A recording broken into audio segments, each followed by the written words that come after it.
sobre estas informaciones, las medidas expuestas por el gobierno dominicano por el COVID-19. Saludos, doctor Capellán.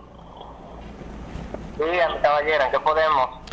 Bueno, gracias por siempre acudir al llamado de este espacio noticioso, Noticias Fuego TV, y quisiéramos usted como médico pediatra, ampliara un poco estos temas, nos hablara un poquito sobre este COVID-19 y el miedo, que muy bien que lo tenga el gobierno por parte de un posible rebrote, que podríamos decir que ya en algunas provincias pues lo tenemos.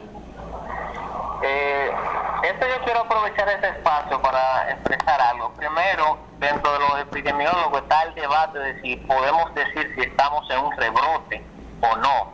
La razón principal de eso es que para tú plantear un rebrote, primero las cifras del COVID tenían que haber descendido estadísticamente hasta un punto donde ya no sea una emergencia sanitaria, que se viera 1 o 2 casos. Pero no hemos visto esa evolución de la enfermedad, sino que siempre se ha mantenido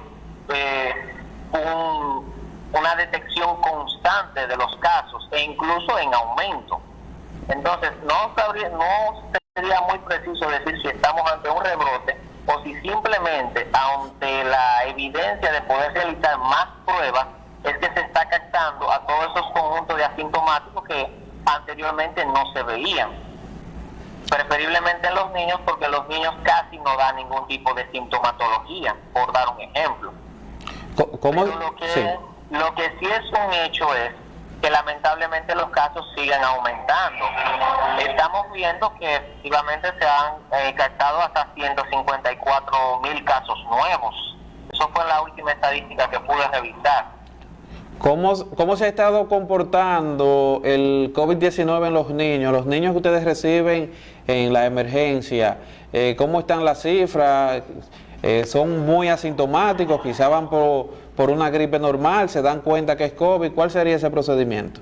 En el caso de los niños hay varios inconvenientes. Por ejemplo, principalmente con los niños se da algo. Primero, en la mayor parte de los niños se da de forma asintomática.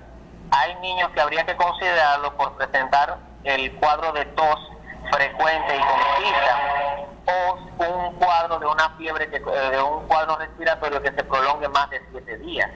Pero muchos de mis colegas han expresado que incluso en los niños se está manifestando casi como una enfermedad diarreica aguda, más que el cuadro respiratorio. Hay pacientes que no se ha evidenciado tanto el cuadro respiratorio, pero sí el gastrointestinal. Entonces, todo paciente es un libro. Lamentablemente con los niños, cualquier niño, por ejemplo, que yo evalúe, pudiera ser un COVID asintomático y yo estar evaluándolo. Por eso es que siempre, y eso quiero dejarlo encarecidamente, ahora más que nunca se debe de extremar las medidas de seguridad. El distanciamiento social, el uso de mascarilla, el lavado de manos tiene que ser indispensable ahora más que nunca.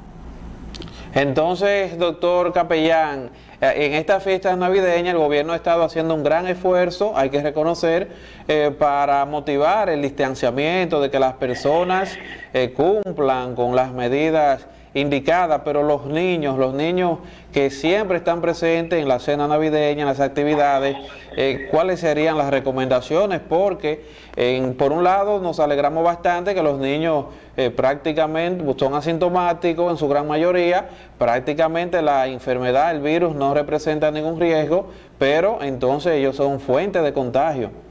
Mire, vamos a quitar un poco el tema de decir, por ejemplo, que los niños son asintomáticos, porque eso nos puede llevar a un falso error.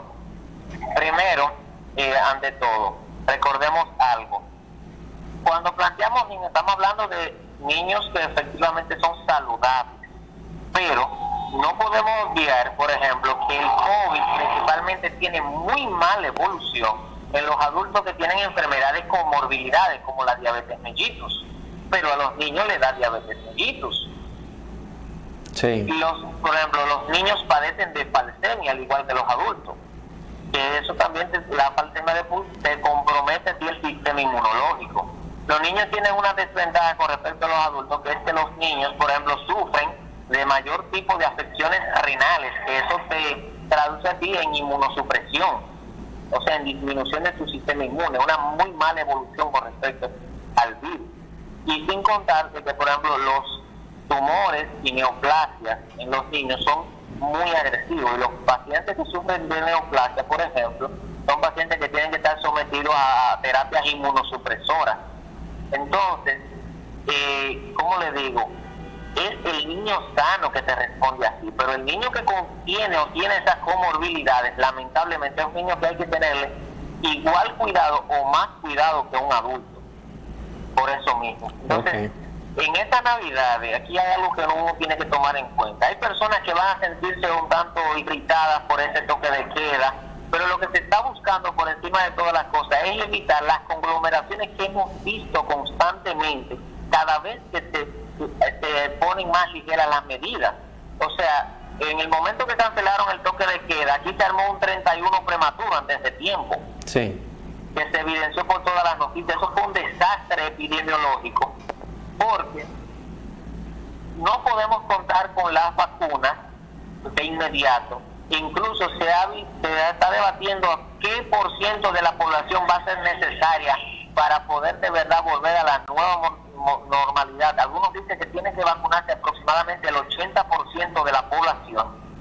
Se desconoce qué tanto nos van a proteger estas vacunas, o sea, si hay que otra vez volver a tomarse otra medida. O sea, hay todo un entramado de logística que nos dice a nosotros que nuestro querido 2021 vamos a tener que seguirlo acompañado con el COVID. Por ahora, eso escapa de tus manos, escapa de mis manos. Lo único que sí escapa, que está en nuestras manos, es poder nosotros continuar previniendo.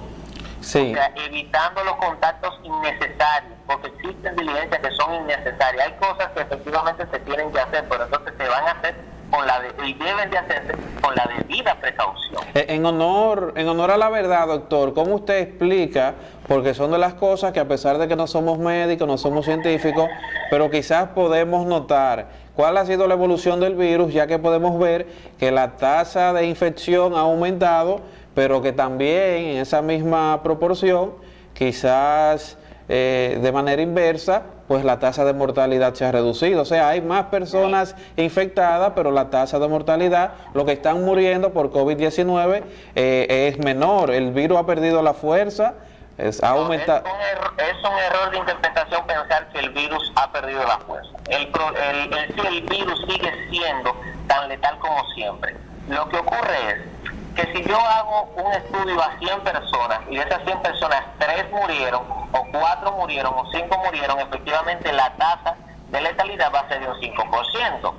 Pero si yo le hago ese estudio, no a 100, sino a 1000 personas que fueron los contagiados, y de esos 1000 se me murieron esos mismos 5, entonces da la impresión de que efectivamente la tasa de mortalidad disminuyó.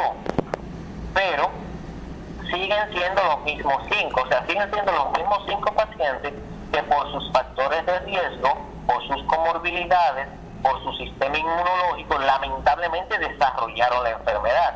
Y ahí viene otra vez la parte problemática de este virus, la alta tasa de contagio. O sea, si yo de 1000 contagié a 1000 personas y de esas 1000 personas fallecen 5, cuando yo contagio a 2000, porque él tiene la capacidad, ya van 10. Cuando yo contagie a 4000, entonces ya van 20, y así sucesivamente. Entonces fíjate que la tasa de positivos, estaban hablando de 154,000. O sea que si su letalidad fuera por cada 1005, ya tú puedes imaginarte que efectivamente existirían más de 100 personas muertas. Sí, bueno, excelente. Ese es el problema, la tasa de contagio. Él no es tan letal, pero lamentablemente al contagiar a tantas personas, entonces a las personas que son susceptibles son las personas que van a fallecer. Y no olvidemos que lamentablemente ya se están describiendo efectos colaterales, o sea, secundarios después de una vez infectado con COVID. O sea, hay personas que aún recuperándose del COVID y presentan síntomas subyacentes secundarios al COVID. Incluso en el caso de los niños se ha estado hablando de un síndrome inflamatorio sistémico. Sí. posteriormente a la infección del COVID. En los adultos, hay adultos que han reportado, por ejemplo, que continúan con dificultad respiratoria, presentan cefaleas, o sea, todavía desconocemos hasta qué envergadura podrá afectarnos este virus. Sí. Bueno, doctor Capellán, un joven ilustre con bastante conocimiento, agradecemos en verdad esta participación aclarando estos temas tan interesantes y quisiéramos darle el tiempo, el chance de una última reflexión y un mensaje navideño a los televidentes de Noticias Fuego TV para que se cuiden, señores, esto es grave. Señores, Navidad es familia, Navidad es amor, pero por encima de toda la cosa, el mejor amor, la mejor demostración que tenemos para nosotros, para demostrar amor, es cuidando a nuestros seres queridos, porque va a ser muy triste que en vez de celebrar la Navidad estemos celebrando un entierro. Entonces, tenemos que debatir eso en nuestros corazones sobre qué es lo que es realmente importante. Porque algo que se está, o por lo menos que las personas a veces subestiman, es que la capacidad de nuestro sistema de salud actualmente es limitada, sin contar que las otras enfermedades no están de vacaciones. O sea, todavía en un hospital se van a recibir a los accidentados, se van a recibir a los cortados, se van a recibir a las neumonías, se van a recibir las diarreas. Cuando tú le juntas eso con un desbordamiento de los casos por COVID, prácticamente el sistema de salud colapsa. Sí. Entonces, tenemos que evitar que estas navidades se conviertan en las navidades oscuras del 2020. Sí. Y para eso la única forma es tratar de cuidar. Recuerden, la verdadera forma de demostrar amor es cuidar a nuestros seres queridos. Muchísimas gracias, doctor Capellán, por tan interesante participación. Señor, hemos quedado sorprendidos con tantos datos y muy buenas aclaraciones. Bueno, creo que debemos de irnos a una pausa comercial. Yo quedé completamente asustado. Regresamos en breve.